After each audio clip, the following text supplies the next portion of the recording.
Beacon 7-9 is active. Patch it to Ashford. He's not responding. Try again. Still nothing. That's never happened before. Callan Ashford had spent 3 years as the sole night cycle responder at Listening Post Var9, a relay station anchored at the edge of the Threnn Corridor, a stretch of space so thick with ion storms and drifting debris fields that most coalition fleets refused to route convoys through it after dark cycle. Most fleets, not all of them. The ones who had no choice, the smaller trade convoys, the underfunded relief ships, the desperate, they went through anyway. And when something went wrong in the Threnn Corridor, there was exactly one channel they could reach, one voice on the other end, his. For 3 years, Callan had answered every distress beacon that came through that channel. Not most, not almost all, every single one, across 1,143 nights, a number the Post's automated log kept with more precision than anyone had ever asked it to. The Doran shipping guilds who used the corridor had started calling it, informally, Ashford's line *, the frequency you prayed was staffed when your hull was breached and your engines were dead in hostile space. He answered in under 90 seconds, on average, sometimes faster. He had never, not once in 3 years, failed to pick up, until the night the log recorded something it had never recorded before. Quick thing before we keep going: if you've ever had someone in your life who never missed, who you just assumed would always be there, drop a comment and tell me who that person was for you. And if you're new here, subscribe, because this channel's entire deal is stories like this one. Alright. Back to the Threnn Corridor. Beacon 7-9 triggered at 0247 station time. A Doran cargo hauler, the Ilvena's Hope *, running a relief shipment of medical supplies to a border colony that had been rationing antibiotics for 6 weeks. The distress signal was standard, automated, urgent but not yet desperate: hull breach, minor, engine still functional, requesting a status confirmation from the corridor relay, the kind of call Callan had answered 1,000 times before breakfast. The comms officer on duty that night, a junior Doran technician named Vesa who had only been assigned to Var9 for 2 months, pinged his terminal directly. No response. She tried again. Nothing. She checked the system logs. His console was active. His biometric badge registered him on station, in the northern maintenance corridor, not at his post. That alone wasn't unusual. Technicians left their consoles for minutes at a time constantly. What was unusual was that Callan Ashford, in 3 years, had never once left his post during an active beacon window. He didn't take breaks during his shift. He didn't eat during his shift. The other staff at Var9 had learned, without ever discussing it directly, that during the hours he was on duty, he was reachable, full stop, the way a lighthouse is reachable not because it wants to be, but because that's the entire purpose of its existence. Vesa escalated it. Station Commander Threnn, who had run Var9 for 9 years and had seen every kind of communication failure a post this size could produce, pulled up the biometric feed himself. Elevated heart rate, elevated in a pattern the medical algorithm flagged as * exertion, sustained, non-combat. Get a response team to the maintenance corridor, Oduya said. Now. They found him 14 minutes later, and by the time they did, Beacon 7-9 had gone quiet on its own, not resolved through comms, but resolved through a second signal that came through 11 minutes after the first, a manual override transmission from the Ilvena's Hope * itself. * hull breach contained, crew stable, unknown assistance received. Please advise status of responding technician. Norndred, Ilia, Nia Nio had Bainachde Minenchkum Corno 9, Menes Komza, unknown assistance received.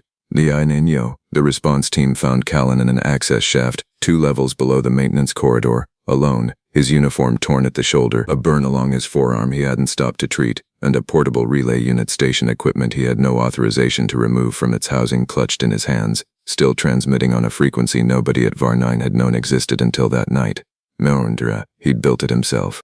Off the books, across months nobody had noticed, from salvaged parts in the maintenance stores that had been logged as scrap. A secondary emergency channel, routed not through the main comms array but through the station's structural hull sensors, giving him a narrow window, maybe 90 seconds, maybe less, to physically reach a location 2 levels down where the corridor's ion interference was weakest, whenever a beacon came in that the primary system flagged as * severe. Beacon 7-9 had been flagged severe 8 minutes after its initial transmission. The hull breach on the Ilvena's Hope * had worsened rapidly, faster than the automated system first calculated, fast enough that the standard 40-minute coalition response window wasn't going to be enough. Callan hadn't answered Vesa's terminal ping because he'd already left it.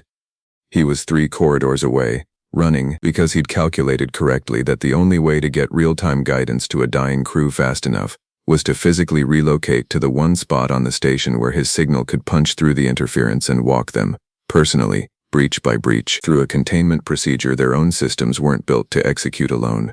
He'd done it standing in a service shaft with a burn on his arm from a coolant line he'd had to bypass by hand, talking a panicking Doran engineer through sealing a breach that would have killed 11 people in another 6 minutes. He had, in fact, answered. He'd simply stopped waiting for the question to come to him. Odia found him sitting against the shaft wall afterward, the relay unit still warm in his lap, refusing the medic's attempt to look at his arm until he'd confirmed, twice, that the Ilvena's Hope * crew manifest showed everyone accounted for. "You built an unauthorized secondary relay," Odia said. It wasn't quite a question. "I built a faster relay," Callan said. "You left your post. I stayed on the call, just not the one you were watching." Odia looked at the burn, the torn shoulder seam, the 3 years of 1,143 unbroken responses that had just become 1,144, technically unlogged, technically off the record, technically the fastest response of his entire career. "Why didn't you tell anyone this thing existed?" Callan was quiet for a moment, the kind of quiet that wasn't evasive, just tired. "Because the day I tell someone, it becomes a project," he said. "It gets reviewed, approved, budgeted. 6 months from now maybe it exists properly, with a console and clearance and a name. And somewhere in those 6 months, on some night I can't predict, a ship like the Ilvena's Hope * comes through the corridor with 8 minutes less time than the system thinks they have." He looked up at Oduya, and for the first time in 3 years, something in his expression wasn't the careful neutrality of a man doing a job. It was closer to the truth underneath it. "I didn't build it to be a system," he said. "I built it because I didn't want there to be a night I couldn't answer." The Ilvena's Hope * docked at Var 9 2 days later for repairs, and its captain, an older Doran named Threnn Corridor who had spent 30 years running supply routes through worse corridors than this one, asked to meet the technician who'd talked his crew through the breach. He found a human with a bandaged forearm sitting back at his console, exactly where he'd been for 3 years, already answering the next call. "When thou," Corridor didn't say much. Doran's, Callan had learned long ago, rarely did when something mattered enough. He simply placed a small data chip on the console, the Ilvena's Hope's full sensor log from that night, the raw, unedited 11 minutes, and said 4 words before he left. Now it's on record. Var 9 filed an official request the following month to formalize a secondary relay station in the lower maintenance corridor, citing a documented case study in emergency response efficiency. The proposal didn't mention that the system had already existed for months, quietly, unofficially, built by one technician who'd decided that a rule he hadn't been given permission to break was worth breaking anyway, on the nights it counted. The coalition approved the budget without much discussion. Nobody in the review committee thought to ask why the proposed specifications matched, almost component for component, a piece of salvaged equipment that had been logged as scrap 8 months earlier. Callan Ashford kept working the night cycle.